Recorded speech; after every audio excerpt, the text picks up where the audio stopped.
Welcome everyone here to the Smash Evening Show right here on Smash FM here on a Friday. Of course, let's go across to our friends over in the US in particular because we're heading over to the East Coast. And of course, it is great to have this amazing artist. Of course, she's a New Jersey Award winning songwriter as well. Of course, her name's Francesca. She joins us right now. Of course, her new single, Barely Breathing, is released today as we're recording this.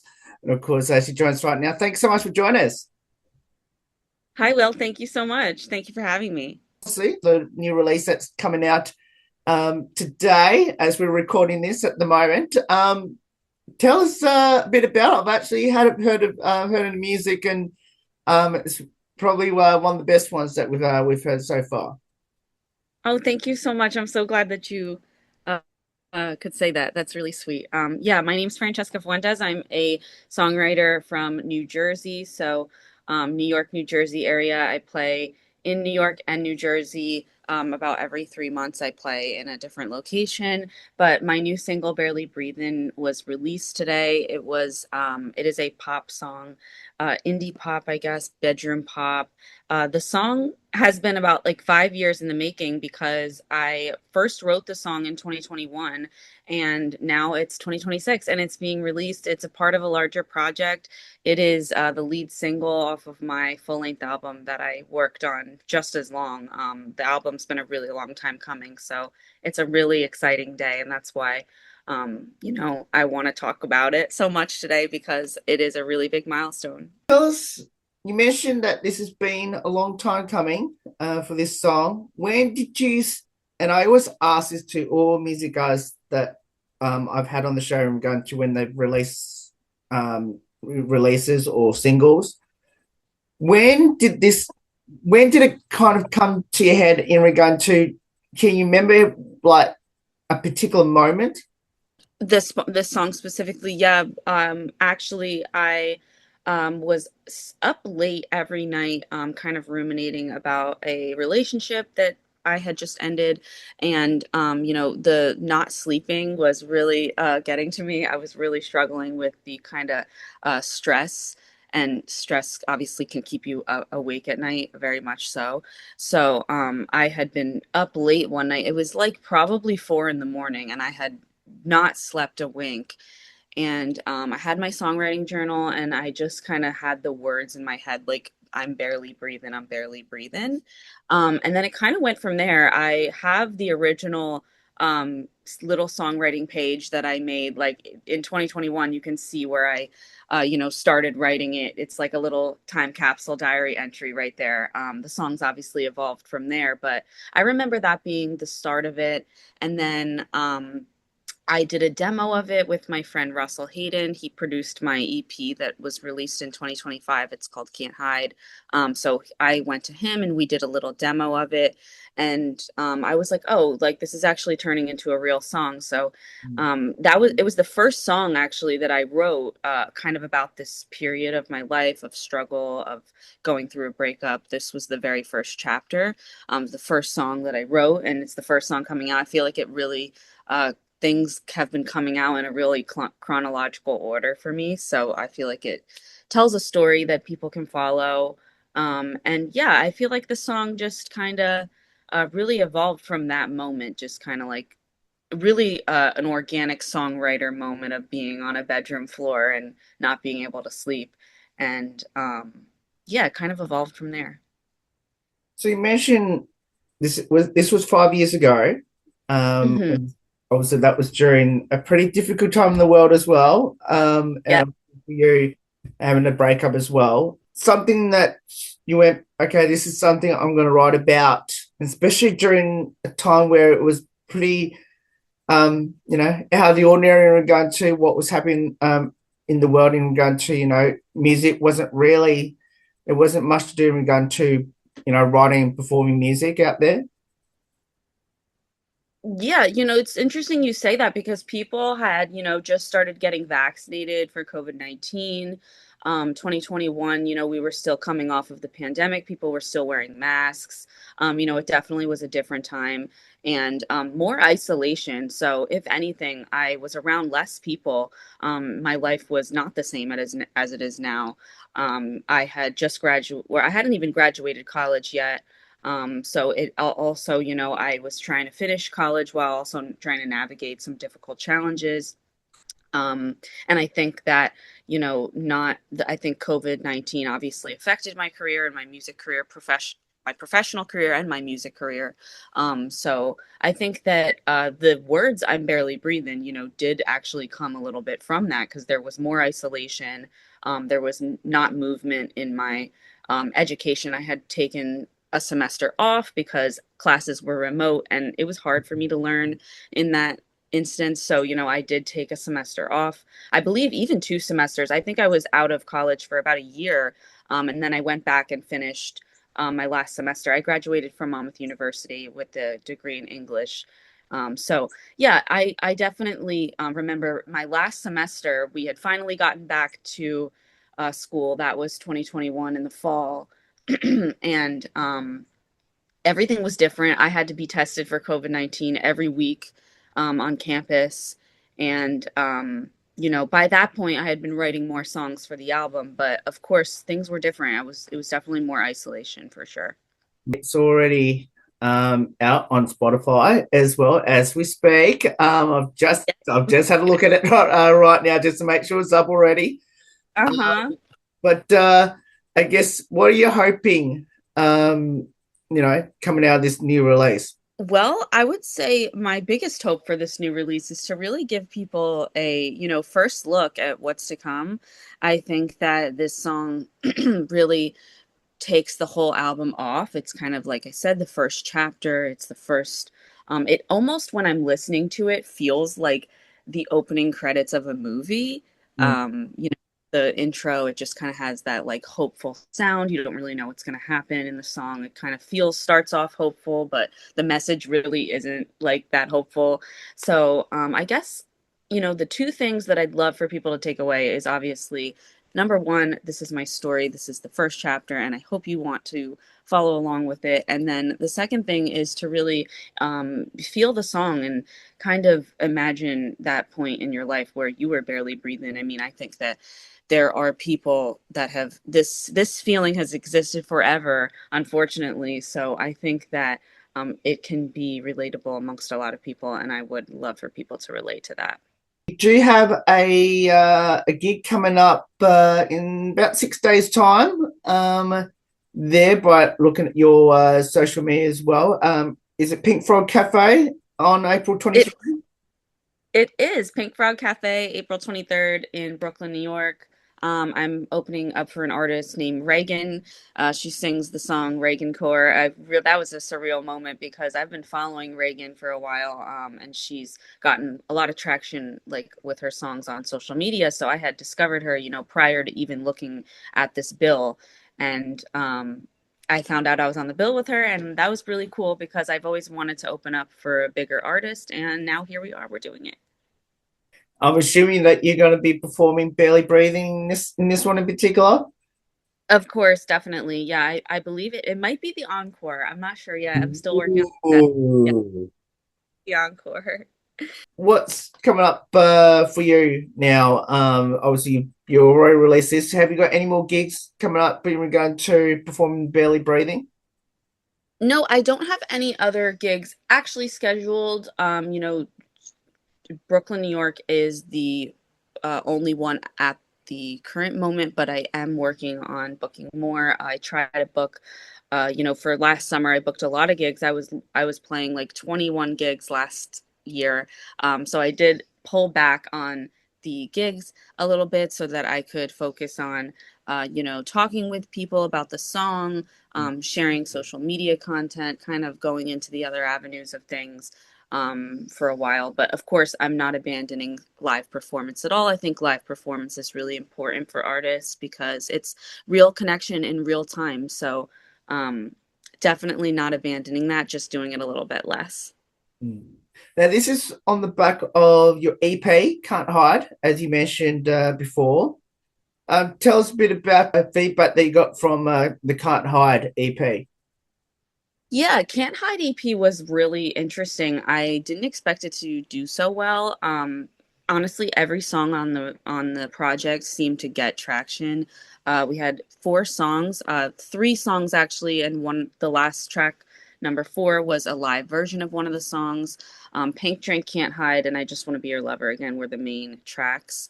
I Mhm. Just Want to Be Your Lover Again was the definitely the highlight because it gained a lot of media attention. We had the music video on MTV for a little bit.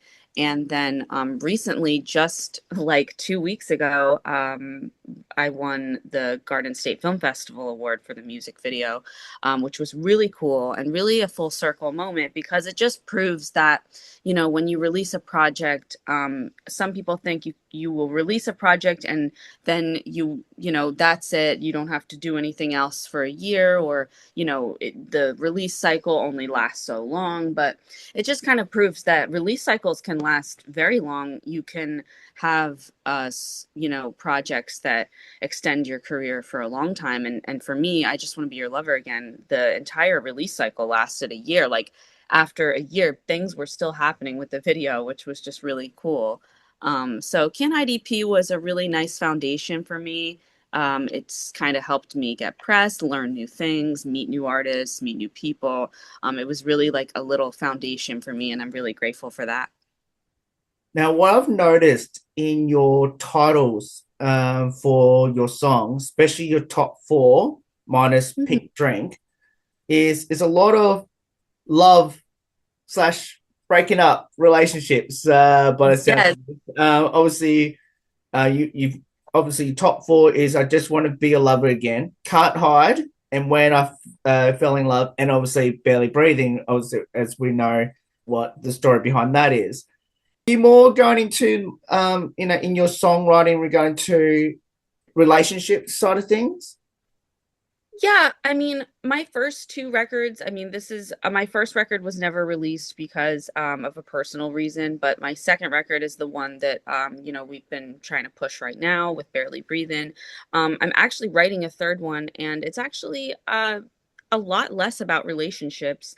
And my writing as I've gotten older has kind of departed from relationship writing. Of course, I'll always write about romance. It's very interesting to me and very easy and very just natural. Like maybe I'm just a hopeless romantic, but yeah, I feel like relationships are a really big core of life in general. People, everything that we do is based on relationships, based on connections in the workplace, how we get our jobs, connections, family, friends, romantic partners, connection to the outside world. I feel like relationships are the core of the way that we live life, and so that's why I've written about it so much because it's so important. But as I depart from kind of writing about romance specifically, I've started to write more about the connections in my family and how I feel inside and introspective. So the new record that I've been writing, kind of just here in my bedroom, has been a lot of introspective thoughts and thinking about my future and what I will do in my career. So kind of some more quarter life crisis things I've been writing about. But of course, it's romance is never off the table for me writing wise, but definitely starting to branch out into new avenues as while this release simultaneously goes on. Now let's talk a bit about your music journey. Where did it all start, and what does it mean to be part of songwriting and performing? Yeah, so I started back in 2010, I think. I was maybe or maybe even earlier. I don't know the exact year, but I know I was about 10 years old. Um when I started singing, I was singing along to my Gwen Stefani CD, and then that was what inspired me to try to sing on my own because I really liked that CD. Um, and then shortly after that, I was at a park with my mom. We were uh, sitting on a blanket, and we looked over and saw this young girl get out of a pickup truck and lay a blanket down.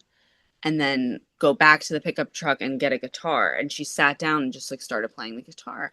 And my mom says that I looked at her. I don't really remember because I was so young, but she says I looked at her and I was like, I want to do that. And she said, well, we're going to do that, you know. And then the next thing you know, she got me guitar lessons. And of course, Taylor Swift was a really big influence back then for me. I really loved her energy on stage. She was so free and just so herself and so um I just looked up to her. She was like my role model when I first started songwriting. So yeah, then age 11 I started playing guitar, and then age 12 I started writing. And then I wrote a little bit throughout middle school, a little bit in high school, not too much because I was a track runner. I was really disciplined. I couldn't really have a life outside of running. But once I graduated high school was when I pretty much full force went into music. I knew I wasn't going to run track anymore. So I kind of just was like, okay, throughout college, I got involved in some of the things on campus that offered performances, clubs, met people. And yeah, it kind of just is continuing on from there. It just, kind of went on from there. But that was kind of like the real big foundation, I guess. Now, you've won two music video awards at two different film festivals, one in 2019 and one last year. Which one Hmm. of those two means a little bit more than the other? Is it the one that the music video, the best film that you won at Lovesick or in 2019, or was it the one last year at the Garden State? Well, I think that both matter very much. They both are, career pivoting. They definitely, have have increased my confidence in believing in myself more, that I can accomplish things and other people can too.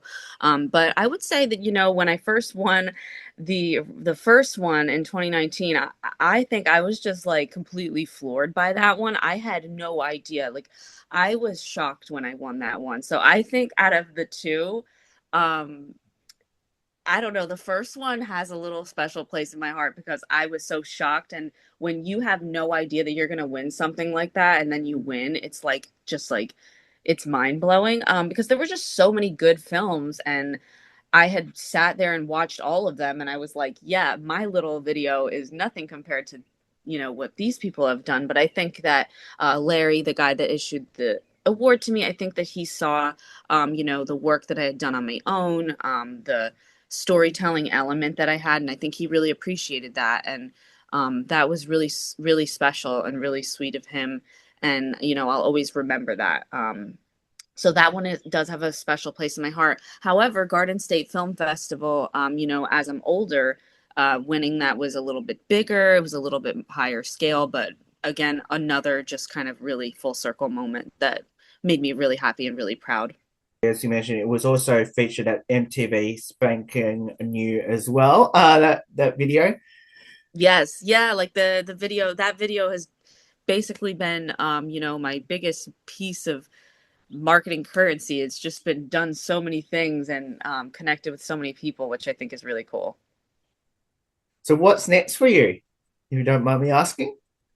Well, obviously Barely Breathing is out now, and I'm going to be letting everybody know about that. But I am actually working on producing a music video for Barely Breathing. Ooh. And music videos are really exciting to me. They're really important. I know some artists, in 2026 say you don't need a music video, but for me, I always say that, I worked in a music video promotion company called Hip Video Promo, and our um, motto was always, your music video is your piece. It is your marketing currency. So for me, I just was like, I didn't really believe that either until it actually happened, and I actually saw that, oh, like our company motto actually, completely rings true, because look at all the press that I got from I Just Want to Be Your Lover Again. So with that being said, I'm going to be working on a Barely Breathing music video. I have a script ready. We have the budget ready. We're just getting the locations and the people together, but I'm hoping to shoot that soon, within the next couple of months. You're from Jersey, Yeah. New Jersey in particular. Everyone knows that New York, Manhattan in particular, is famous for its Broadway. Is that are you more leaning away from Broadway? Is it something maybe one day you might be thinking about doing? I like that you asked this actually because a lot of people, in my close circle have said that my songs, my songwriting in Mm, particular, would work on Broadway in a Broadway yeah. show because songs are dramatic. They have themes of betrayal and jealousy and like you did this to me, it's very like theatrical. So if anything, maybe one day in the future, I would love for one of my songs to be sang on Broadway by performers or be in a Broadway show. I have this song on the record alongside Barely Breathing called "Baby, This Is What Sorrow Feels Like," and it is very dramatic. It sounds like it's on Broadway. So I've actually, I've had people say that. Some music critics have said words like theatrical or Broadway-esque, So I think that Broadway's like it's in the wheelhouse for sure. Now, I always ask music artists or songwriters this particular question, which is which one is the hard to do and what's the most rewarding? Is it songwriting or performing? Okay, so your question is what is the most rewarding, songwriting or performing? Yep. And the similar thing about songwriting and performing for what's the hardest? Okay, yeah. I mean, I think both do come naturally to me, but I think songwriting sometimes feels more rewarding because I will be writing and I'll be like happy with what I wrote and I'll be like, I created this thing. Live performing, of course, has its rewards as well. People in real time sharing things with you. I mean, I think live performing is a little bit harder because, some people don't always respect you when you're on stage. The energy is not always on point. So sometimes you do need to have a lot of mental toughness to be on stage because you never know what's going to happen. Things are happening in real time, whereas songwriting, is just you vulnerable in a space that you're comfortable in. So I think for live performing specifically is a challenge for a lot of people. And, whereas songwriting can be more, of course, it can be scary as well because with good songwriting comes vulnerability, and not everyone is willing to be vulnerable to the world. So I think both have their challenges, but I would definitely say live performing is harder. But maybe even it's hard to say. Maybe it could be more rewarding because you're overcoming the challenges that come with it. It'd be missing me to get you to promote your socials and how they can follow your amazing release, especially Barely Breathing, which is out right now as we're recording this. How can they go about it? Yeah, of course. I am on YouTube, Spotify, Apple Music, Instagram, TikTok. My handle is at Love Francesca Fuentes, but you can search up Francesca Fuentes on Google or you can search it up on Spotify and Apple Music, and I will be right there. Amazon Music, Deezer, all of the streaming platforms you can find Barely Breathing. And I do live stream on my YouTube channel, and so tonight I will have a little live stream performing the song on my YouTube channel. And also, since you guys are in Australia, I will live stream my show in Brooklyn if you'd like to watch My next question I was going to ask because my next it. obviously people obviously that are currently in the states because we do have viewers and obviously listeners over in the states. If they're in the New York area in particular, how can they go about getting ticket for the one at the Pink Frog Cafe in about 6 days' time? Yes, I do have tickets available on my Instagram. But of course, I could post the link somewhere in this interview, like somewhere underneath the interview if you'd like. But I do have the link. It's on Tixer. You could also look up Francesca Fuentes Breaking Sound tickets and it will come up. Finished with these last couple. Now, I always ask US music artists this particular question. Is coming to Australia something you want to do in regard to performing or Absolutely. anything? Absolutely. No, can I say one thing is that I'm so happy to be talking to Australia specifically today because, my sister and I love Australia. We love the koalas, we love the kangaroos, we love the accent. We just love it. We always talk about going. So it's something we really want to do. Our little thing actually, like me and her, we talk to each other sometimes like in an Australian accent. So, love Australia. Like we love the accent, we love the people, we love the energy. So we are it's like our little thing. Like we'll be like, "Hello." Like we'll just like do a little thing, but we always talk about going and how much we want to go. Yeah, definitely. And I'd love to play music for you guys too. Okay. Is it I have a question for you. When you hear Americans talk, do we sound like we have an accent or is it just sound silly? You definitely have an accent. We do have an accent. Okay.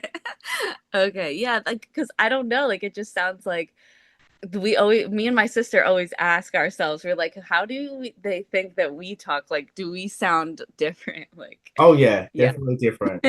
Different. Yeah. Well, maybe one day I can hear your American accent. I've been to Okay. the States many, many times. So You have. Okay, excellent. How did you like it? Where did you visit? and we include New York and Jersey. So Okay. Awesome. yeah. Yeah, And my father has visited Australia. Like I said, he visited for work. And he said, they're just pea kangaroos and he said it was really cool. It was really cool. I actually have old VHS videos because he had brought a little camera with him and it was like 2000. It was a really, really long time ago. So he had brought a camera and I haven't really watched the videos. I'd have to watch it, but I know my mom has it. It's like it's old videos of him in Australia. talking about my time over in the US, the other one I want to ask you about, which kind of relates to the music question as well, is obviously one place I love is the Music City, which is Nashville, Tennessee.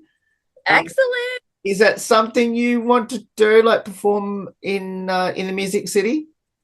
Yeah, I'd love to perform there. I'm actually going there for family vacation in May. Ooh. So we'll see what we find, but definitely gonna scope out the area, see, if there are any things that catch my eye. And obviously I'll be there with family enjoying time, but of course, my publicity brain will never stop going in the background. So definitely I'm really excited for that trip. And hopefully maybe get some line dancing going. Ooh, okay. Have you been to Nashville? Yeah, it, all of them set for one. So Nice. Okay, great. Awesome. yeah, I'll tell you all the good places when I when we jump off. Okay, So this, excellent. but we'll finish with a two-part question I'm going to ask you. It's a light-hearted question. The first part Uh-huh. is: have you ever forgotten a lyric to a song, and what? And do you have pre-performance superstition, ritual, or routine? I definitely am the perfect candidate for forgetting lyrics to my songs. Actually, recipe for like Francesca Fuentes ism. Like it is literally a part of my brand at this point, and it's so annoying because I literally practice and I'll be drilling the lyric, and then all of a sudden I'll be like, dun, dun, dun, dun. I don't know, just does that. So yeah, I definitely am like a recipe for that. I do forget lyrics on at live performances here and there, but I've been really trying to fix that because I think it doesn't look good. It's not professional, and in my standards, I feel like I just get a little hard on myself about it. And we've worked on it really well, but lyrics specifically just seem to be like the problem. Definitely ritual routine, I would say. I get really like overly like excited and hyper before the performance. So I have to do a lot of grounding work. I have to I drink a lot of water, stay hydrated. I also bring my AirPods and within my AirPod I'll have like a vocal warm up going and I'll try to do that.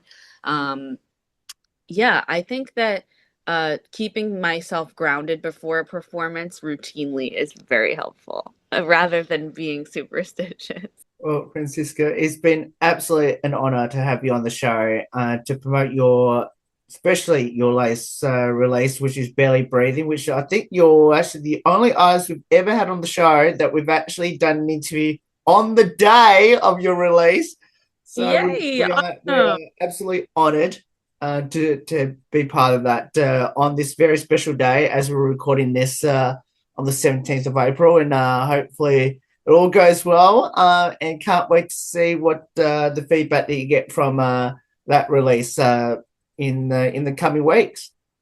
Of course. Thank you so much for having me. It's been amazing to talk to you. And like I said, it's been an honor to have you from Australia a part of my release. No worries, and of course, if you want to listen to the new release "Barely Breathing," it's on your favorite music streaming services. Of course, on right now. So you can check that out. Of course, highly recommended as well as I've actually had a listen to it already. So before we came on, so make sure you get it there, and of course have a listen to that as well. There's more on the Smash Evening Show right after this. Don't go